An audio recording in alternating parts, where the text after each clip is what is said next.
देखिए, आठ मुखी रुद्राक्ष कलयुग का जो अधिनायक देव कहा जाता है वो कहता है राहु को। तो राहु की नेगेटिविटी से यदि आपको बचना है तो आठ मुखी रुद्राक्ष सबसे अधिक पावरफुल। आज के समय में शेयर मार्केट में सबसे ज्यादा लोग निवेश कर रहे हैं और बहुत सारे लोग जिज्ञासा करते हैं हमारे पास में कि हमें शेयर मार्केट में काम करना चाहिए, नहीं करना चाहिए, हमें शेयर मार्केट में बहुत ज़्यादा नुकसान हो गया है, फायदा नहीं होता है, क्या करना चाहिए।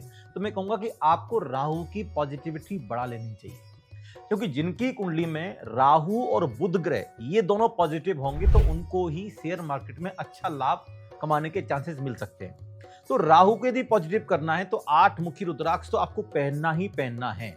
यदि आप शेयर मार्केट में डील करते हैं या आप क्रिप्टो में काम करते हैं या आप किसी प्रकार का ऐसा कोई व्यापार करते हैं जिसमें आकस्मिक धन प्राप्ति के योग ज्यादा अच्छे हों, जैसे आप प्रॉपर्टी का काम कर रहे हैं, ठीक है, बड़ी डील करते हैं, तो उसमें भी राहु का सपोर्टिव होना बहुत जरूरी है। तो शेयर मार्केट के लिए, क्रिप्टो करेंसी के लिए, आकस्मिक धन प्राप्ति के लिए राहु का पॉजिटिव होना बहुत जरूरी है। और राहु के पॉजिटिव होने के लिए आपके पास में प्राण प्रतिष्ठित अष्टमुखी रुद्राक्ष का होना बहुत जरूरी है। आठ मुखी रुद्राक्ष को रूल करता है राहु।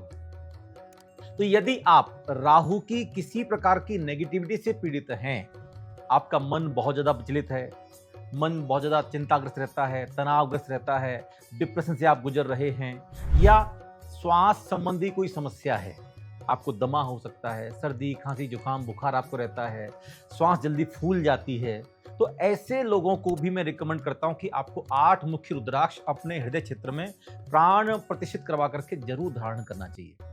रेस्पिरेटरी सिस्टम के लिए, श्वास रोगों के लिए बहुत अच्छा है रुद्राक्ष आठ मुखी रुद्राक्ष। आठ मुखी रुद्राक्ष धारण करने से अकाल मृत्यु का भय समाप्त हो जाता है। आठ मुखी रुद्राक्ष यदि आपने धारण किया हुआ है तो ये शास्त्रों का ऐसा कथन है कि ऐसे जातक की अकाल मृत्यु नहीं होती। और ये तो मैंने कई बार देखा भी है कि जो जातक अपने नाम से प्राण प्रतिष्ठित किए हुए रुद्राक्ष धारण करते हैं या अपना रक्षा कवच धारण करते हैं, उनके ऊपर कोई आपत्ति विपत्ति आने वाली होती है, आप आश्चर्य करेंगे, रुद्राक्ष पहले खंडित हो जाता है, रुद्राक्ष टूट जाता है, माला टूट जाती है।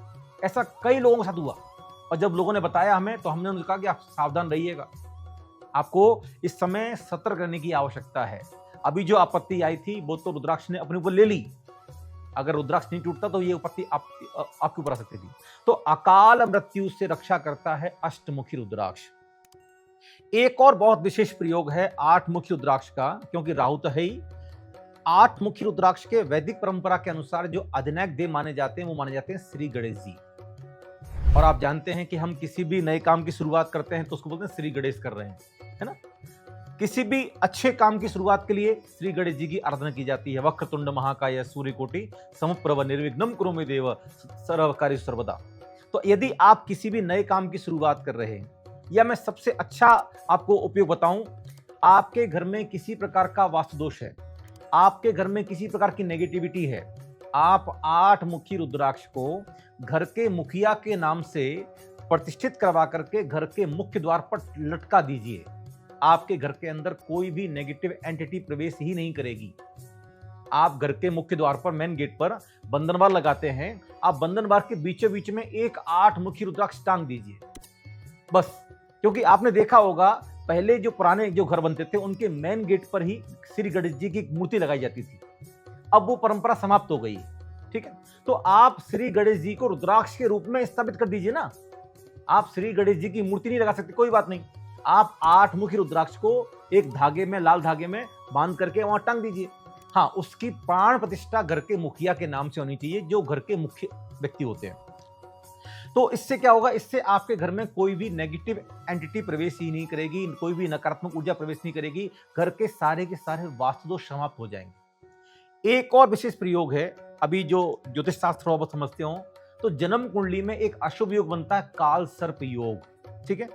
तो यदि आपकी जन्म कुंडली में काल सर्प योग है तब भी आपको आठ मुखी रुद्राक्ष पहनना ही पहनना चाहिए। इससे काल सर्प योग की वजह से जो नेगेटिविटी आपके जीवन में आती है उसका नकारात्मक प्रभाव आठ मुखी रुद्राक्ष धारण करने से समाप्त हो जाता है। जैसे मैंने कहा काल सर्प योग इससे दूर हो जाता है, ऐसे ही सर्प का भय भी समाप्त होता है। तो जिन घरों के मुख्य द्वार पर आठ मुखी रुद्राक्ष टंगा हुआ है शास्त्रों में लिखा है कि उस घर के अंदर सांप प्रवेश नहीं करता।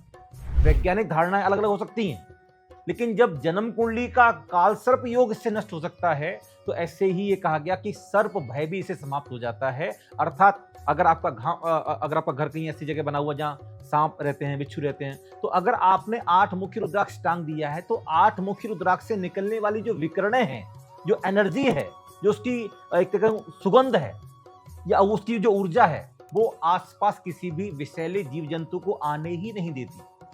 विषैले जीव जंतु को नहीं आने देगी, ऐसे ही नकारात्मक ऊर्जा को भी नहीं आने देगी। इसलिए मैं कहूंगा कि यदि आप अपने घर के मुख्य द्वार पर टांगते हैं तब भी इसके बहुत फायदे हैं, अपने गले में धारण करते हैं तो शारीरिक बीमारी से छुटकारा मिलता है। और यदि आप स्टॉक मार्केट में काम कर रहे हैं, कोई भी ऐसा काम कर रहे हैं, तो अपने व्यापारिक प्रतिष्ठान पे यदि आप इसको स्थापित करते हैं तो वहां भी इसके बहुत सारे चमत्कारिक परिणाम देखे जाते हैं। तो राहु को यदि आप अपने साथ में खड़ा रखना चाहते हैं ताकि आपका मन ठीक रहे, आपकी बुद्धि ठीक रहे, आप सही डिसीजन लें, क्या खरीदना है, क्या बेचना है, तो उसके लिए आपके पास में 8 मुखी रुद्राक्ष प्राण प्रतिष्ठित जरूर होना चाहिए। आज के युग में शेयर मार्केट के लिए, क्रिप्टो करेंसी के लिए बहुत अच्छा है, बीमारियों से छुटकारा पाने के लिए बहुत अच्छा है। तो 8 मुखी रुद्राक्ष आपको जरूर पहनना चाहिए। यदि आपकी जन्म कुंडली में अकाल मृत्यु योग है या कालसर्प योग है, तब भी आपको ये रुद्राक्ष पहनना ही चाहिए।